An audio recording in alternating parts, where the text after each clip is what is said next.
கிறிஸ்துவுக்குள் அன்பானவர்களே, உங்களை இயேசுவின் நாமத்தில் நான் வாழ்த்துகிறேன். தேவனுடைய பிரதான கிருபை, இரக்கம், அன்பு, சந்தோஷம், சமாதானம், தேவனுடைய அம் வல்லமை நம் வாழ்க்கையில் ஒவ்வொரு நாளும் நம்மோடு இருக்கும்படியா இயேசுவின் நாமத்தில் நான் உங்களை வாழ்த்துகிறேன். ஹல்லேலூயா. அம் எபிரேயர்ல 5வது அதிகாரத்தில் 14வது வசனத்தில் ஆண்டவர் எழுதியிருக்கிறபடி, இந்தப்படி தேவன் வாக்குத்தத்தம் பண்ணுவதை பெற்றுக்கொள்ளும்படி அவன் பொறுமையுடன் காத்திருந்தான். இந்த வசனத்தை குறித்து இன்னைக்கு நம்ம தியானம் பண்ண போகிறோம். ஹல்லேலூயா. பிரியமானவர்களே, வேதம் என்று சொல்லும்போது தேவன் நமக்கு அநேக வாக்குத்தத்தங்களை நமக்கு மாதம் மாதம் கொடுக்கிறார், வருஷம் முழுவதுக்கும் கொடுக்கிறார், வருஷ துவக்கத்தில் கொடுக்கிறார். ஒவ்வொரு மாதம், அதாவது புது புது ஆசீர்வாதங்களை கர்த்தர் நமக்கு தருகிறார். அதுபோல் நாம் வேதம் படிக்கும்போதே நமக்கு கர்த்தர் நமக்கு சில வெளிப்பாடுகளை வாக்குத்தத்தங்களை கொடுப்பார். நாம் உபவாசித்து ஜெபிக்கும் போது கர்த்தர் நமக்கு சில காரியங்களை வாக்குத்தத்த வசனங்களை நமக்கு தருவார். அப்போ இந்த வாக்குத்தத்தங்கள் எல்லாமே அவர் சொன்னா அது ஆம் ஆமேன் அப்படிதான் நடக்கும். கர்த்தர் ஒரு விஷயத்தை சொன்னாம கொடுத்தா அது நிச்சயமாக நடக்கும். ஹல்லேலூயா. எப்படின்னா, அதுக்கு நமக்கு என்ன வேணும் அப்படின்னா, அந்தபடியே அவர் சொன்னபடியே அப்படியே நடக்கிறதுக்கு வேற என்ன வேணும்னா, நமக்கு நீடிய பொறுமை வேணும். பொறுமை இல்லை, நீடிய பொறுமை வேணும். இன்னைக்கு பொறுமை இல்லாததினால் அந்த வாக்குத்தத்தம் நமக்கு இல்லை, அது நமக்கு நடக்கலை, அதுக்கு நமக்கு கிடைக்கலன்னு சொல்லி வேற வழியில் போயிடுறாங்க. இல்லை, நிச்சயமாய் கிடைக்கும். கர்த்தர் சொன்னது தான். அவர் சொல்ல ஆகும், கட்டளையிட நிற்கும். அதை மாற்றுவதற்கு யாருக்குமே அதிகாரம் கிடையாது.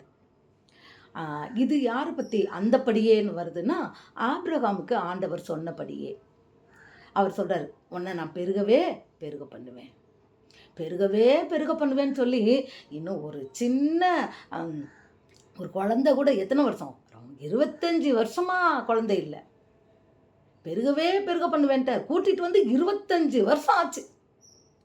அவர் சொன்ன வாக்கு தத்தத்தை நிறைவேற்றுவதற்கு 25 ஆண்டுகள் நீடிய பொறுமையுடன் காத்திருந்தான். சூழ்நிலையை பார்க்கல. சாராளுக்கோ கற்பமே அந்த உதிர ஊரில் நின்று போச்சு. ஸ்திரீகளுக்கு உண்டான இது இல்லைன்னா குழந்தையெல்லாம் பிறக்க முடியாது. இதோட அவ்வளோதான், நம்ம குழந்தை இல்லை அப்படின்ற சூழ்நிலை வந்தாலும் அவர் சொன்னது நிறைவேறும். இன்றைக்கும் குடும்ப வாழ்க்கையில் டைவர்ஸ் ஆயிருமோ, ஆமாம் தேவன் நினைச்சாரே இப்படி ஆயிருமோ, ஐயோ பதில் வந்துருமோ அப்படின்னு நினச்சிட்டு இருக்கீங்களா? இல்லை, அவர் சொல்ல ஆகும், கட்டளையிட நிற்கும். தேவன் நினைத்ததை மனிதன் பிரிக்க முடியாது. நிச்சயமாக இப்படிப்பட்ட சூழ்நிலையில் கடந்து போய்கிட்டு இருக்கிறவர்கள் பிரிய மாட்டாங்க. இயேசுவின் நாமத்தில் சொல்கிறேன், அவங்க ஒன்று சேர்ந்து வாழ்வாங்க. ஹல்லேலூயா. ஏன்னா தேவன் சித்தப்படி இணைத்திருந்தா அதை யாராலையும் பிரிக்க முடியாது. ஒருவேளை மனிதனோட முயற்சிப்படி அவர் சித்தத்தை மீறி இணைச்சிருந்தா எதனாலும் நடக்கலாம். ஆனால் தேவன் சித்தப்படி அவர் சொல்லி நடந்ததுன்னா அது நிச்சயமாக மாறவே மாறாது. அவர் பேச்சை மாற்றுவதற்கு மனிதன் அல்ல. சொன்னது தான், அதை ஒரு நாளும் மாற மாட்டார். மனம் மாறுகிற தகப்பன் அல்ல. அவர் சொன்னது நடக்கும். பிரியமானவர்களே, காத்திருந்து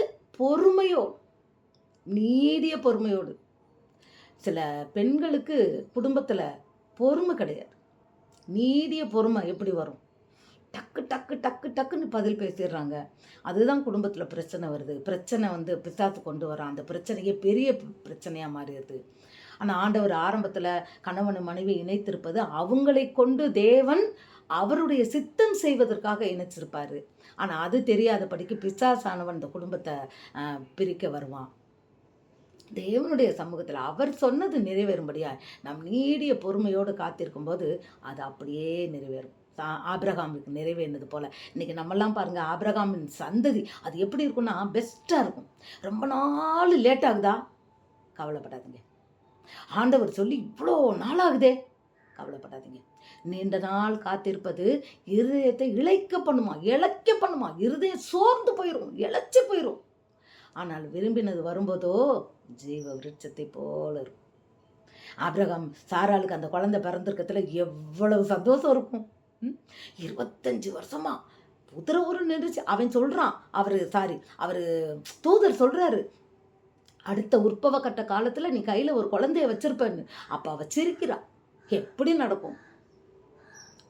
ஆனாலும் அவர் அந்த வார்த்தை நிறைவேறும்படியாய் கர்த்தர் நிறைவேற்றினார். பிரியமானவர்களே, இன்றைக்கு நம்ம வாழ்க்கையில் என்னென்ன கொடுத்துருக்காங்க எல்லாத்தையும் டெய்லி சொல்லுங்க.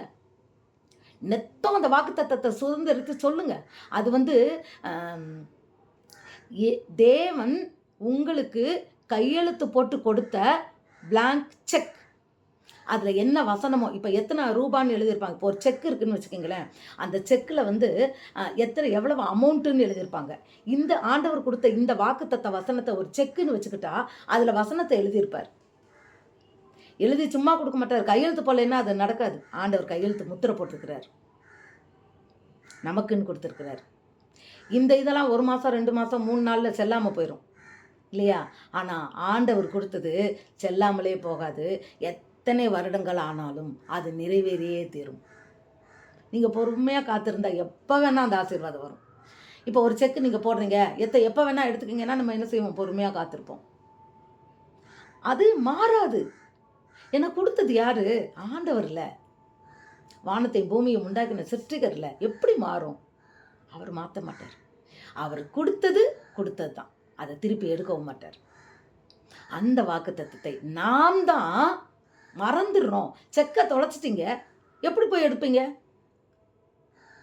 ஒருத்தவங்க உங்களுக்கு கையில் கொடுக்குறாங்க செக்கு, நீங்கள் எடுத்துக்கிங்கன்னு கையெழுத்து போட்டு கொடுக்குறாங்க. நீங்கள் தொலைச்சிட்டிங்கன்னா பேங்க்கில் எப்படி வாங்க முடியும்? பத்திரமா வச்சுக்கணும்ல. ஒவ்வொரு நாளும் பத்திரமா வச்சுக்கிங்க. அதை உரிமை பாராட்டி தேவனிடத்தில் அதை ஆண்டவருக்கு நினைவுபடுத்த வேண்டாம். ஆண்டவரிடத்தில் அதை தெரியப்படுத்துங்க. அவர் நாள் வரும்போது நிச்சயமாக என் வேலை இன்னும் வரவில்லை. நீடிய பொறுமை இல்லை, நீடிய பொறுமை. அப்படி நாம் நீடிய பொறுமையோடு காத்திருக்கும் போது நிச்சயமாக அது நடக்கும், நடந்தே தீரும். நான் இதை சேலஞ்சு பண்ணுறேன். உங்களுடைய வாக்குத்தத்தங்களை, தேவன் கொடுத்த செக்கை நீங்கள் தொலைக்காமல் பத்திரமா வச்சுருக்கீங்களா? சிலருக்கு 10 வருஷம் ஆனவொன்னே தொலைச்சிருப்பாங்க. ஆமாம், ரொம்ப நாள் ஆச்சு. அந்த வாக்குத்தத்தில் புது வாக்குத்தத்தை வந்தோடனே பழைய வாக்குத்தத்தை எல்லாம் விட்டுருவாங்க. இல்லை, எல்லாத்தையும் வச்சுருங்க. பழையது புதியதெல்லாம் கிடையாது. அவர் கையெழுத்து தான் போட்டு கொடுத்துருக்கிறாரே ஒழிய டேட்டு போட்டு கொடுக்கல. இந்த இதில் டேட்டு போடுவோம், அவர் டேட்டெல்லாம் போடலை. கையெழுத்து போட்டு கொடுத்துட்டார். எப்போ வேணால் நடக்கும். அடுத்த நொடி பொழுது கூட அது நடக்கும். இமைப்பொழுதில் அது நடக்கும். 10 நாள் கழிச்சு நடக்கும், ஏன் 5 வருஷம் கழிச்சு கூட நடக்கும். ஆனால் நடக்கும். நமக்கு அந்த பொறுமை வேணும். ஒரு குழந்தை உண்டாயிட்டோம், ரொம்ப ஆசைப்பட்டு உண்டாயிட்டோம். ஒரு பிள்ளைன்னு தவங்கடந்து குழந்தை உண்டாயிருக்கோம். அந்த குழந்தைய பார்க்குறதுக்கு ஆசையாக இருக்குது. அதனால் 10 மாதம் நம்ம காத்திருக்காதபடி அந்த பிள்ளை முகத்தை பார்க்கணுன்னு சொன்னால் அந்த முகம் எப்படி இருக்கும் தெரியுமா? உங்களுக்கு தெரியுமே, நீங்களாம் போட்டு பார்த்துருப்பீங்கல்ல ஆன்லைனில். அது முகம், அதாவது 1 வார குழந்தை எப்படி இருக்கும், 1 மாத குழந்தை எப்படி இருக்கும், அப்புறம் 6 வீக்ஸு 12 வீக்ஸு இந்த மாதிரி போடுறாங்கல்ல, குழந்தைங்க எப்படி இருக்கும்னு. அது கொஞ்சம் முடியுமா? அதை என்றைக்கு அந்த 9 மாதங்கள் 9 நாட்கள் 9 மணிகள் 9 நொடிகள் 9 நிமிடங்கள் 9 நொடிகள் முடிகிறதோ, எங்கள் அப்பா சித்த வைத்தியர் அந்த கணக்கு சொல்லுவார். அது நமக்கு தெரியாது, கடவுளுக்கு மட்டும்தான் தெரியும். அந்த கரு என்பது அந்த வயிற்றுக்குள்ளே உருவாகி 9 மாதம் 9 நாள் 9 மணித்துளி 9 நிமிடங்கள் 9 நொடிப்பொலி, இதில் அது கரெக்டாக அந்த குழந்தை வெளிவருமா. அப்போ தான் அந்த குழந்தைய நம்ம எடுத்து கொஞ்சம் முடியும். அதுபோல்தான் தேவன் வைத்திருக்கிற ஆசீர்வாதங்களை ஏற்ற வேளையில் அவர் வந்து அதை நிறைவேற்றும் போது நம் இருதயம் களிப்பில் துள்ளும். சுற்றியுள்ள கண்கள் அதை பார்க்கும். நீண்ட நாளாக எனக்கு அது நடக்கலை இது நடக்கலைன்னு கவலையோடு இருக்கிறீங்களா? எல்லாவற்றையும் மறுபடியும் எடுங்க, செக்கெல்லாம் தேடி எடுங்க. எல்லாவற்றையும் ஆண்டவர் பாத்திரம் கொண்டு வந்து வைங்க, நினைவுபடுத்துங்க, தெரியப்படுத்துங்க, ஜெபிங்க. பொறுமையோடு, நீடிய பொறுமையோடு காத்திருங்க. சுற்றியுள்ள கண்கள் அதை காணும். உங்களை கர்த்தர் சாட்சியாக நிறுத்துவார். கவலைப்படாதீங்க. என்னோடய வாழ்க்கையில் நிறையா சாட்சி சொல்லலாம். முடிஞ்சிருச்சு அப்படின்னு அதெல்லாம் முடியெல்லாம் கிடையாது.